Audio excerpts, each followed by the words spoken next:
Okay, welcome to the 36th session of the Bhagavad Gita with technology interludes for ages 8 and up. This is the 36th session. We have completed 5 chapters so far. So in the last class, we talked about We're on the last sloka of chapter 5, right? yeah, we were in the last sloka of chapter 5 last class. And so this was a sloka. Bhoktaram yajna-tapasam sarvaloka maheshwaram surudam sarvabhutanam jnatva shanti muchati. So the meaning is knowing me as him who gladly receives all offerings of austerity and sacrifice, as a mighty ruler of all the worlds and the friend of all beings, he passes to eternal peace. So we talked about a lot of things. We talked about Lord Rama, how Lord Rama cared for even the washerman, and how Buddha sacrificed everything he had for people. Then we talked about austerity. So those were all the thoughts in the last class, and that concluded chapter 5. So today we are going to explore chapter 6, which is the yoga of meditation.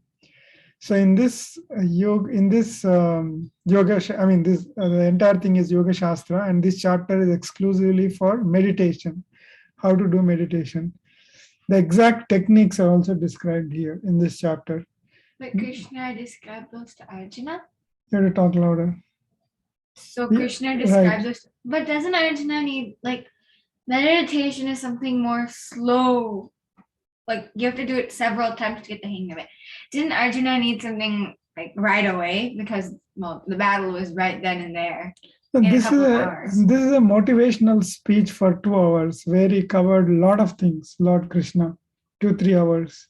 So not just what Arjuna needed at that time, but what he'll need to even recover and everything? Yes. Huh. So that is why it's Bhagavad Gita, right? He gave complete knowledge. It's not just for the short-term need. It's a complete knowledge. So Lord Krishna explains how to do meditation, what exactly constitutes meditation and everything. So the Buddha's style of meditation, like focusing on the nose, tip of the nose, is actually a sloka in Bhagavad Gita in this chapter. Did Buddha get it from Bhagavad Gita? But interestingly, he did not get it from Bhagavad Gita. He discovered it by himself. So that is interesting, right? Well, wasn't that technique already described in Bhagavad Gita? Yeah, it was already described, but maybe Buddha did not read the slokas. I'm not very sure. Or maybe he already knew and he just tried it again. But the technique is attributed to Lord Buddha. But it's actually the exact sloka of focusing on the tip of the nose and all that stuff is described in one of the slokas in this chapter.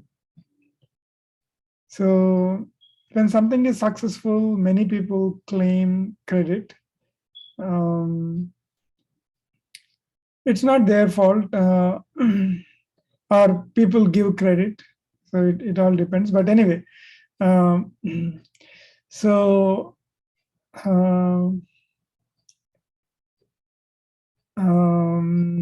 other thing is Patanjali's Yoga Sastra. That is another great book. Patanjali described Yoga Sutras. So those sutras are also quite similar to what are described in Bhagavad Gita in this chapter. So after 10th sloka, I think, they kind of summarize the principles of yoga and also meditation, which is somewhat similar to Patanjali's Yoga Sutra. So this chapter discusses who is a true yogi and what it takes to reach that state of a true yogi. So there are a lot of slokas in this chapter which are really very important. But before going into the chapters, let us look at, like we have always been doing for every chapter, let us look at a quote from a very famous personality. So this person is Robert Oppenheimer. Did you study about him? He is the inventor of atom bomb. He is the Really? father of atom bomb. So he's the founding father of American School of Theoretical Physics and actually of atom bomb as well. So you all know that, right? The first atomic bomb was in World War II to right, 1945. here. So it was first tried out in New Mexico, in USA. Later it was used in World War II. Wait, but didn't they create it during here World War II? Yeah, it was created during World War II, but it has to be first experimented, right? Whether it works or not. So it was tested in New Mexico in USA. And 1 month later, the same atom bomb was used to almost destroy Hiroshima and Nagasaki in Japan. So And it was successful. it was successful, and you can listen to him. So what he says is, I remembered the line from the Hindu scripture, the Bhagavad Gita. Vishnu is trying to persuade the prince that he should do his duty, and to impress him, takes on his multi-armed form and says, now I am become death, the destroyer of worlds. This actually is in chapter 11. Kalosmi loka kshayat krut pravruddho. So the sloka goes like, Kalosmi means I am the time. Kala means time. Asmi means I. Loka kshaya. Loka is the world, universe. And kshaya means decay, ruin. So I, as time, I destroy the worlds. Kalosmi loka kshayat krit pravruddho. So that is the sloka Oppenheimer is quoting. Now I am become death, the destroyer of worlds. I suppose we all thought that one way or the another. So you can listen to him actually. Wait, but why did you say that? That we all thought we were death one time or another? Yeah. No, he is responsible for all the destruction that's going to happen in 1945 World War II, right? So he has that feeling, the bad feeling, right? So he's trying to relate that to God, and that's what people do, right? So you can listen to him. Line from the Hindu scripture, the Bhagavad Gita. Vishnu is trying to persuade the prince that he should do his duty. To impress him, takes on his multi-armed form. Says, now I am become death, the destroyer of worlds. I suppose we all thought that one way or another. See? So he said that, you can read about Oppenheimer. He's a great personality. He's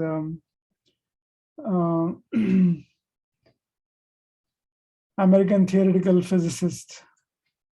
So see, he was a kind of in tears as well, right? Right? Because where the first atomic bomb was successfully detonated. So that was in July 1945.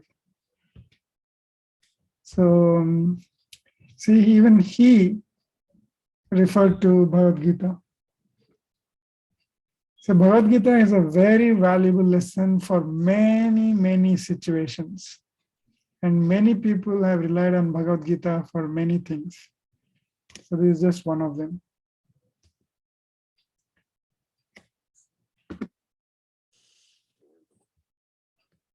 Okay, so the first sloka that we are going to cover in this chapter is the second sloka.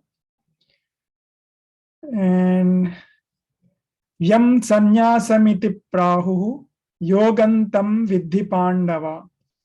Nahya sanyasta sankalpo yogi bhavati kaschana. In English, Yam sanyasamiti prahur yogantam vidhi pandava. Nahya sanyasta sankalpo yogi bhavati kaschana. So what does it mean? Oh Arjuna, renunciation is in fact what is called right action. So renunciation is actually action. No one can become spiritual who has not renounced all desire. So let us look at the meanings of each word. Yam means what, right? Sannyasam, To sacrifice. yeah, to sacrifice, to renounce the world. I mean, renunciation basically, not the world, but the renunciation is called sannyasam. Iti means, This is. yeah, this is. Iti is like thus. Itihasa means like history, right? So prahur means they say. Yogam. Yogam is union. Yoga means union. Mhm. So when you do the asanas, what is the union there? You're uniting your body, mind. Right. So the yogasanas that you practice are uniting your mind and body, right? And the yoga that Lord Krishna refers to is a union of the God, the mind, the body, and the soul. Everything will be in unison. That is the yoga. Linking with the Supreme. You are becoming one with the Supreme, the God. Tam means that. Vidhi means Like knowledge. yeah, buddhi vidhi, right? Yeah, vidya. So some knowledge, that what we are expected to know. Pandava is Arjuna. Pandavas. Yeah. So Arjuna, in this case, it is Arjuna. Na is Not. never, yeah, not or never. He means certainly. Asanyasta, Not sacrificing. yeah, exactly. That's the opposite of sannyasa. So without giving up. Sankalpa, Devotion. Or like no, sankalpa, determination. yeah, determination. Sankalpa means determination, self-satisfaction, basically. In this case, in this sloka, sankalpa actually is referring to your desire for certain things. So what do you do in sankalpa? When you do puja, you say the sankalpam, right? We promise to do Mama it. upata durtakshe dvara. So what do you say in sankalpa? It's all We said desires. that we promise to do this. Yeah, and that's we will one do thing. it. That is determination part, but there is also a desire part. Mama kshema sthairya dhairya vijay ayu arogya aishwaryaभिवृद्ध्यर्थम धर्मार्थ काम मोक्ष चतुर्विध फल पुरुषार्थम putra pautra viruddhyardham dhanadhanya. So it goes on and on. All those are desires. Like the Ekachame, Tishrachame part. Was that Yeah. part of the Sankalpam too? Yeah, it's sort of like that. Yes, ekachame trisachame is also kind of desires. So Wait, so is Sankalpa a good thing or a bad thing here? So sankalpa in this case is a bad thing. We'll see why it is. And yogi is somebody who practices yoga, right? A mystic transcendentalist, and whoever transcends the body and unites with the God is called a yogi. Bhavati. To be or to Yeah, bhavati is like a B form, becomes. Kaschana means a person, anyone. Kaschana means in Sanskrit, Kaschana means a person. So that's the meaning. So what Lord Krishna is saying, telling Arjuna is that renunciation is actually called right action. And no one can become a yogi without renouncing all desire. So sannyasa actually means giving up desire, not action. So many people think that sannyasa, because it means renunciation, if they renounce the world, the family, their relatives, they become sannyasis. But that's not true. Sannyasa is really giving up desire. And But how do you show giving up desire? Like eating bland food and not taking much. yeah, there are different enjoyment ways. in There are living? different ways, but basically, you should not get desires into picture in most of the things that you do. So there is another sloka, right? One of the key slokas of Bhagavad Gita, the most important sloka or the most important message of Bhagavad Gita we covered previously. Do you remember? Karmanyevadhikaraste ma phale sukadachana. You shouldn't do it for the fruit of the tree, Yeah. but Can you conclude? you shouldn't do it for the Mhm. fruit of the tree, but rather for like the knowledge. Yeah, we should not do for fruit. We should not hope for the fruit. We should just do action for the sake of action. You should have a target, but you should not be desirous of the target. You should not be. You should not feel bad when you don't get what you want. That is the main idea. Like before, you told us to have a goal, but not to have something else. Yeah, not to be attached to the goal. Yeah. Right. Yeah, the same thing. It is this sloka is reaffirming the same thing here. So giving up desire is called sannyasa, and giving up desire is also called karma yoga. So one can be both a sannyasi and a yogi at the same time by giving up desire. But can you give up desire? Well, it's much harder to give up than action because it's so abstract. Even though the things that you're desiring is very materialistic, but the actual desire itself is really abstract. So it'd be really difficult, wouldn't it? Yeah, for instance, can you resist your favorite food or desire favorite food, for instance? No. So there's a cake in front of you, and your favorite cake or whatever you like the most, or for that matter, whatever your favorites are, the best, you keep on saying best, right? So it's hard, right? It requires a lot of strength. So only strong minds can practice yoga and meditate, right? Weak minds cannot do that. So yogi is that strong person who conquered desire. So what does it mean? If you conquer desire, what are some of the effects when you conquer desire? Well, you don't have any desires to get in your way, so you can focus on God more. Right? Yeah, that's right.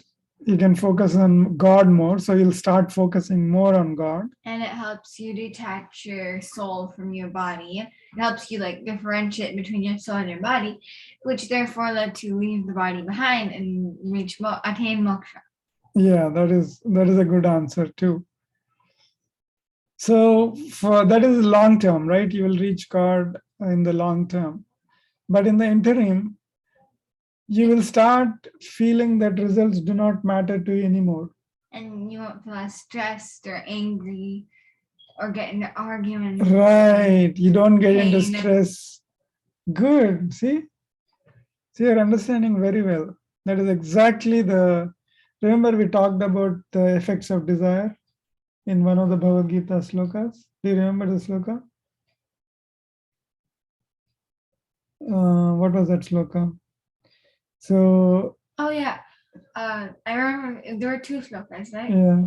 I remember the second one. Krodat bhavati sammoha. Right, you got it. Exactly. Krodat bhavati sammoha, sammoha smriti vibhramaha. Smriti bhramsha buddhinasho, buddhinasha pranashyati. Right, that is the effect of desire. So desire will cause you to become angry, and anger will lead to krodat bhavati sammoha, will lead to samohat smriti which will vibrama, lead to memory loss. Memory loss would lead to loss in knowledge. Loss Right. in knowledge will lead to pranashati. Yeah, the complete vinashanam. So that is the effect of desire. So if you become a yogi, become very strong, and you are able to resist all desires, you conquer desire, then results do not matter. So in the next sloka, Lord Krishna says that we'll not cover that sloka because we can't cover each and every sloka. But in the next sloka, Lord Krishna says that karma or action is the means to become a yogi. And just because you have no desire doesn't mean that you should not perform action. You should still perform action. You should still excel in your studies. You should get good marks. You should do service to the mankind. So all that is there. The only difference is that you should do all that without expectations, without any expectations. So you should have a target, but you should not be attached to that target. But how would you do that? Like, so a simple test is, so you study well. Your target is to get honor roll, golden honor roll in the class this year. So you study hard and work very hard. You don't get golden honor roll. Will you be affected or no? you get upset. Yeah, so that you should not get upset. That is a good test to see whether you are attached to the result or not. But if you don't get upset, if you don't get on gold honor roll, doesn't that mean you could either be unattached, or doesn't that also mean you could have just not care about your studies at all? And that is the thing, right? If you get demoralized, if you get demotivated by not getting the points that you want, then even in the industry, it is considered a very poor attitude. So some employees, they argue with managers for salaries. They say, this is very demotivating. You gave me a less. I was expecting a very good rating from you. This is really demoralizing, demotivating, and all that stuff. They say, even in the industry, it is considered a poor attitude because the results should not demotivate you. You should still do the action. I mean, they don't go into this kind of philosophy. They don't explain like Lord Krishna explained. They just say that this is a very poor attitude. The manager is going to say the same thing. If you think that if I pay you $1,000 more, you're going to be better motivated, then I think it's not a good attitude. That's what the manager is going to say. But we know the real reason, right? Lord Krishna explains in this sloka that we should not be attached to the results. Desire should not be the true thing. You should still continue to work. So the way you should look at it is, my manager thinks that my performance is not up to the mark, so I will do better. That is how it should go. Instead of, oh, my manager doesn't think I am doing well, so I'll just take it easy. Anyway, however hard I work, he or she doesn't appreciate me, so why do I even care? Right? So that is what is attachment to result. So instead of doing it for yourself or for your own personal needs, do it for other people. Yeah, exactly. Think that you are helping others. See, Mother Teresa did somewhere in remote corner of the world. She was helping a few leprosy patients and a few really downtrodden people who nobody in the world cares for, right? In fact, in leprosy is what do you call it? Contagious disease. People are scared to even touch that person. But Mother Teresa went, touched them, cared for them, helped them. Who would even notice? I am pretty sure she would not have thought that somebody is going to notice her. She did it all by herself. There are many people like that. We know about Mother Teresa, fortunately, or for whatever reasons we know her. But there are many people like that who help completely unknown people for no expectation, without any expectation. We don't even know about them. There are many people like that. So that is detachment. If Mother Teresa thought that, oh, I'm helping a poor, downtrodden people, who is going to care? I mean, who is going to come to this remote corner, look at how I am helping? And then if she just did not care for them, then it's not the case, right? She is a noble person because she did that. And she's not the only one. There are many, many people like that who help selflessly others. So that is the attitude that one should develop. So even students do that, right? They say, when they talk to their teachers or professors, they say, oh, I did not get marks, you are demotivating me, you are demoralizing me. So that is not true. The karma yogi will never say such things. Karma yogi, the only motivation is service without expectation. So that is exactly what Lord Krishna is referring to here. So, and in the next sloka, Lord Krishna clearly clarifies that you become a yogi through action, not by renouncing action. So you cannot just see Buddha renounced people, his own family, his own country, his own citizens, right? But for what? He did not renounce action, right? He still taught people and Yeah, made a difference. See, entire Asia believes in Buddha, right? Most of the tradition in Asia, is essentially Buddhist. Whatever Buddha preached. So when I went to Vietnam, the tourist guide, or I don't know what you call him, but I forgot. Tour guide? Yeah, tour guide. He told me that before Buddha, there was no religion. They used to simply pray to their ancestors. I mean, that also we are not sure, but that's what he was saying. There was no religion, there was no God, there's nothing.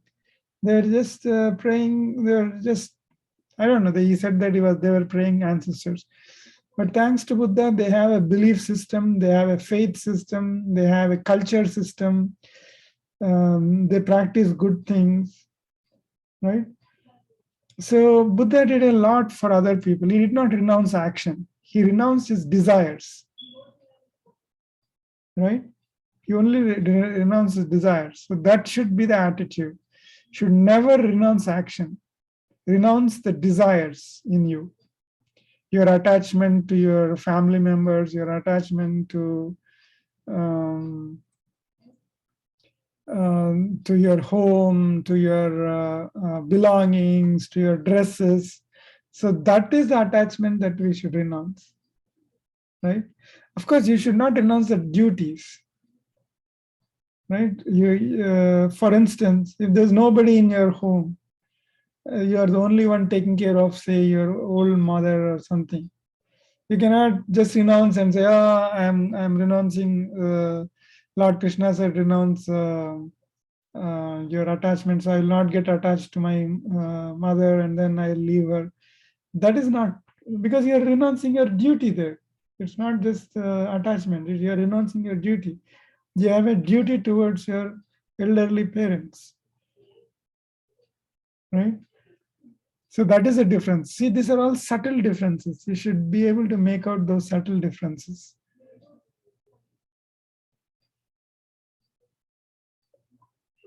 So,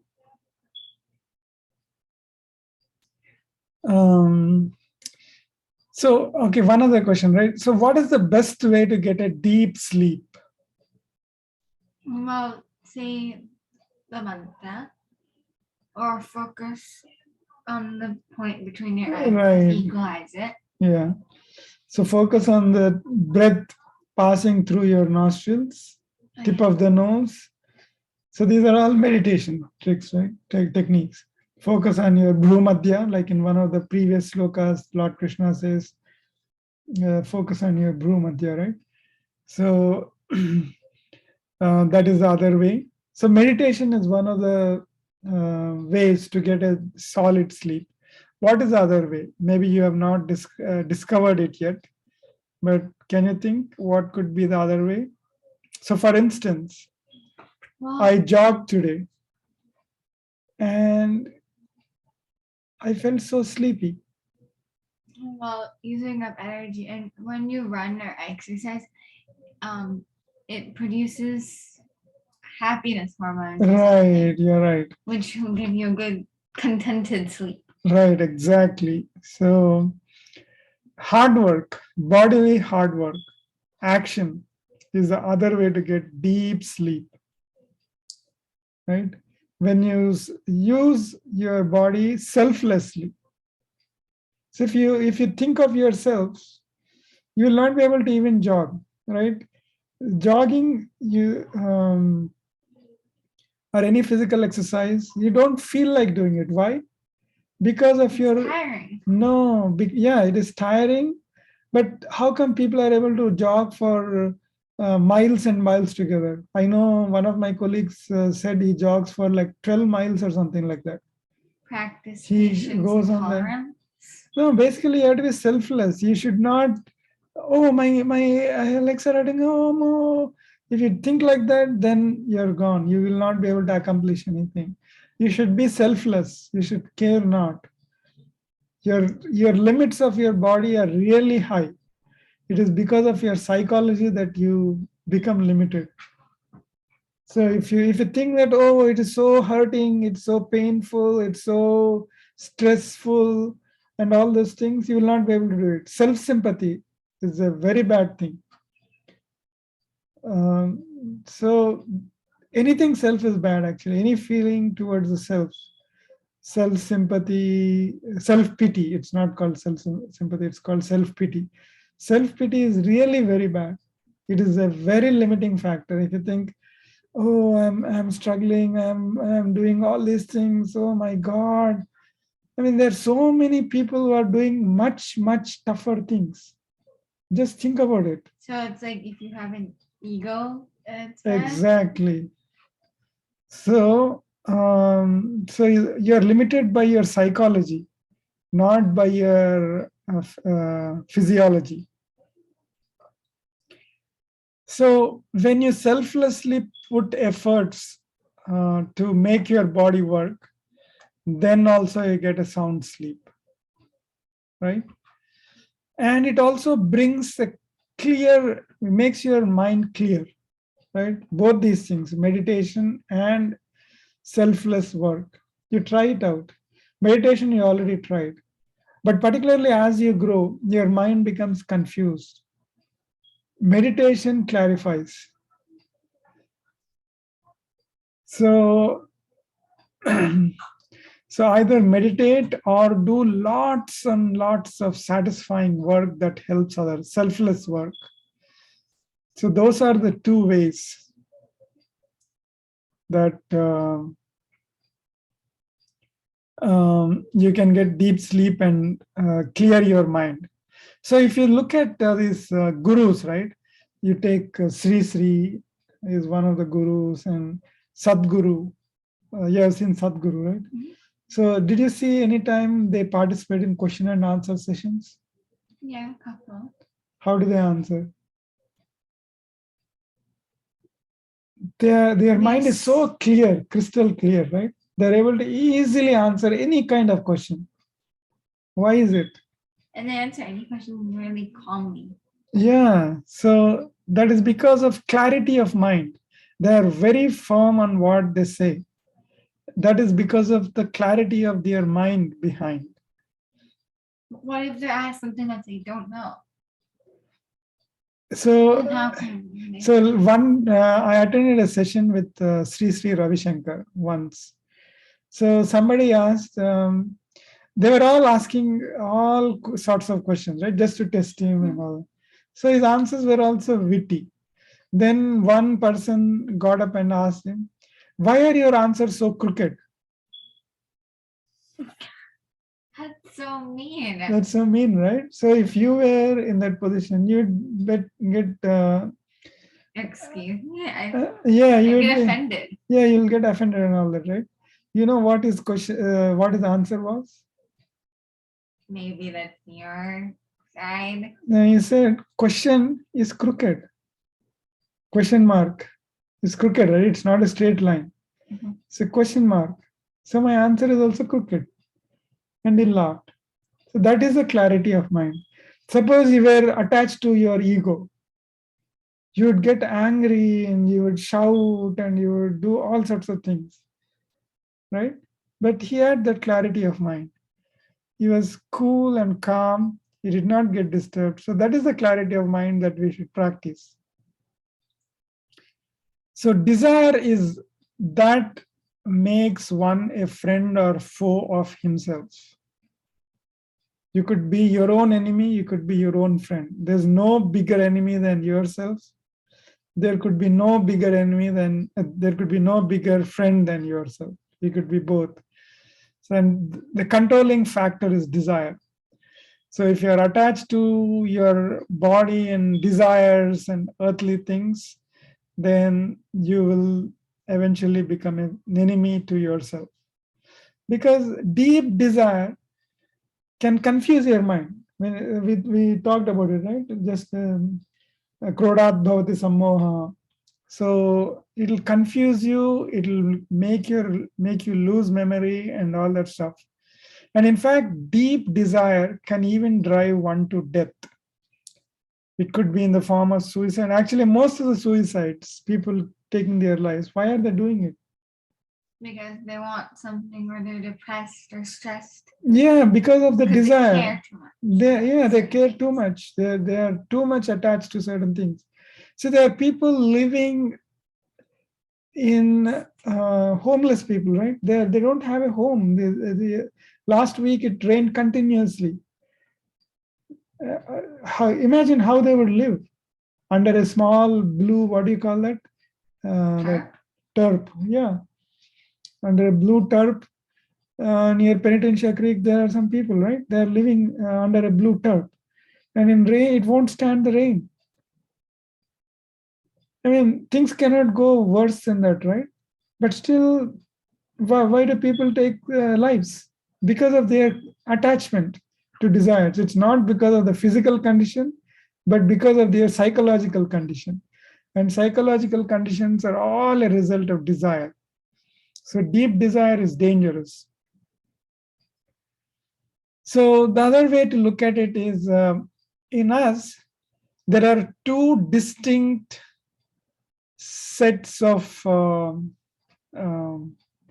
constituents, right? We have two distinct parts. What are they? To this thing. Okay, every person has genes from two sets of genes. Yeah, 23 chromosomes from mom and 23 chromosomes from dad. Yes, you got it. 23 chromosomes from mom and 23 chromosomes from dad, right? So that is biology. But go beyond that. Go to our Vedic classes, our Bhagavad Gita classes before and all that. So who is our father and who is our mother? Prakriti and Right, Purusha. Right. You remember that, right?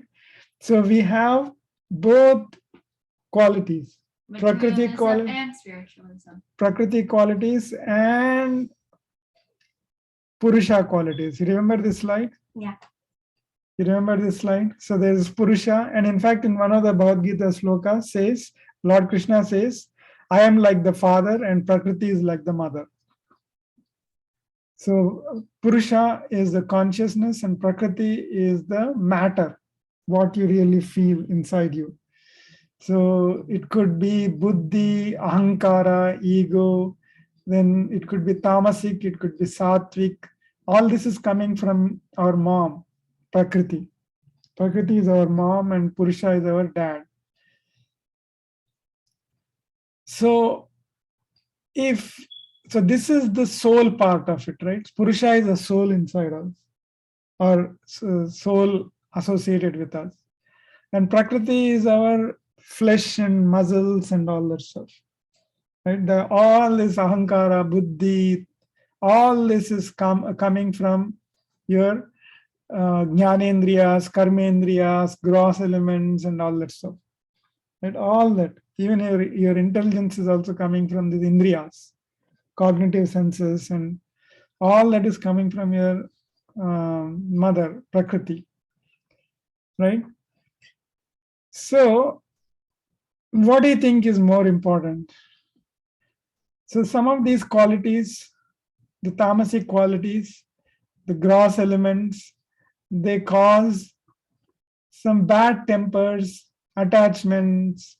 See this ego. I mean, both sattvic and tamasic qualities are coming from what is called as ahankara, ego. And ego, we know, is desire. Yeah, ego is yourself, right? Yourself. Yeah, self-identity, allowing of self-identity. So both qualities are stemming from ahankara. So is it good or bad? So you still need to use these because this is the tool. This whole thing is our tool set. Well, couldn't self-identity mean merely two things? Either self-identity as one whole or self-identity as just the soul and then the body is separate. No, in this case, it means attachment to yourself. Self-identity is your attachment to yourself. Then it's bad because we have to do service. We have to Yeah, have but you still need this, right? Without ego, what can you do? I mean, it's your it's like a tool, right? Your body is a tool. You cannot do buddhi things. You cannot do meditation. You cannot do anything without your prakriti. What you get from prakriti. So you need prakriti. You need purusha. Then how do you balance between the two? Same like you get certain things from your dad. You get certain things from your mom, right? So suppose some qualities are not all that good from one of the parents. You get them. What do? You get upset, No. but you can't do anything about it. No, you can change those qualities with the qualities that you got from the other parent. Even if they're like, See, for instance, there's a kid who has a chemistry from one parent which makes her cry all the time, continuously. The kid goes on and on and on and on, but she's very intelligent. So how can this kid convert the bad quality into a reasonable one? use her intelligence to Yeah. figure out when she's gonna cry. Right. Yeah, exactly. So use her intelligence to see what's happening inside her, realize that the chemistry is acting up, and then control the chemistry. Right? So from one parent intelligence, the second parent this chemistry. So you control one with the other. So that is what we should practice. Same with Prakriti and Purusha. So we should make sure that Purusha is able to come to the genes that we get from Purusha, the soul consciousness, that should be able to control the tamasic and rajasic and sattvic and all that elements that we get from Prakriti. Then that is the right combination, right? So that is the idea. So, right, you get the idea? So that is that is one way to control desires. So you give precedence to what you got from the Purusha, the soul, right?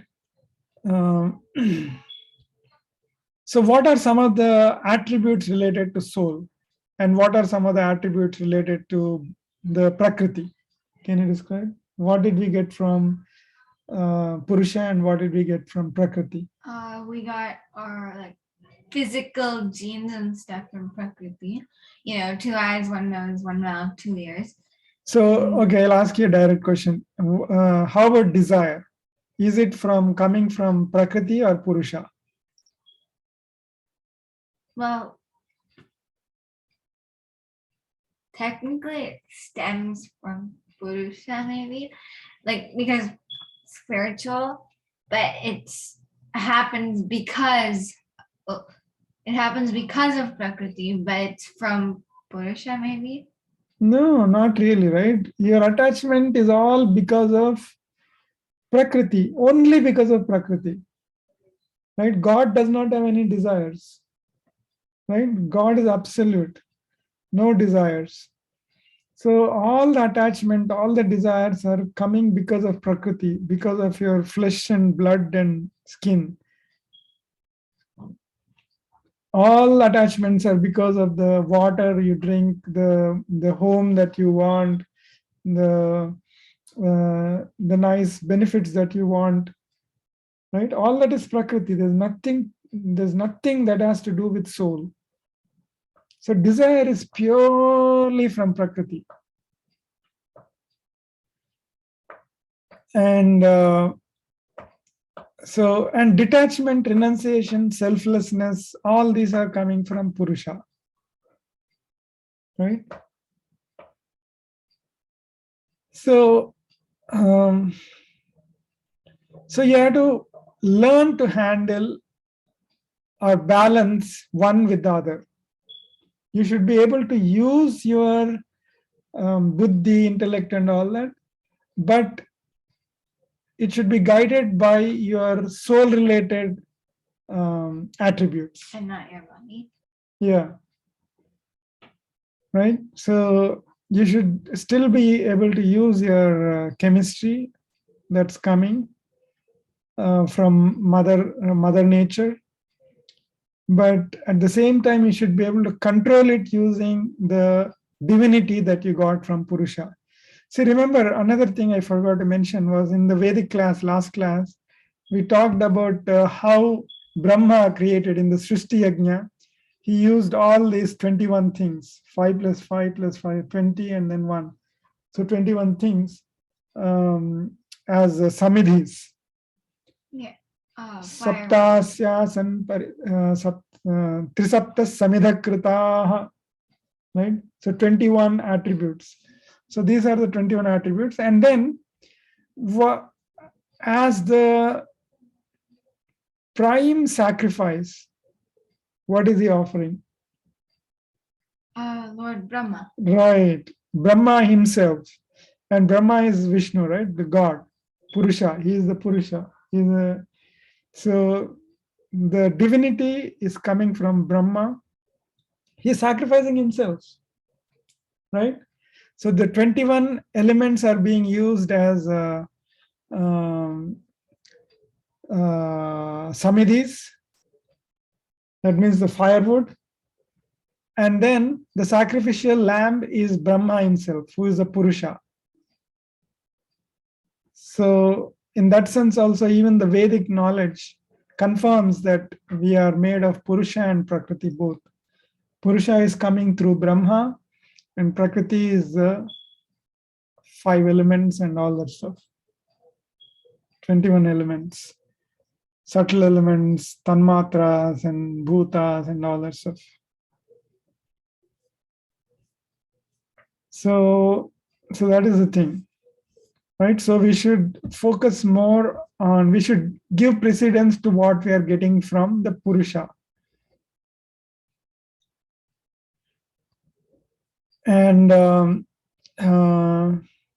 so a very good example of soul related is detachment, right? Renunciation of the self.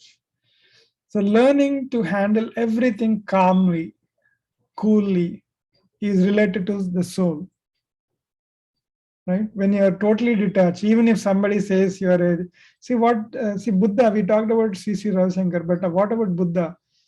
People scolded him and all that. Did he take it? He did not take it. So he handled it very calmly and peacefully.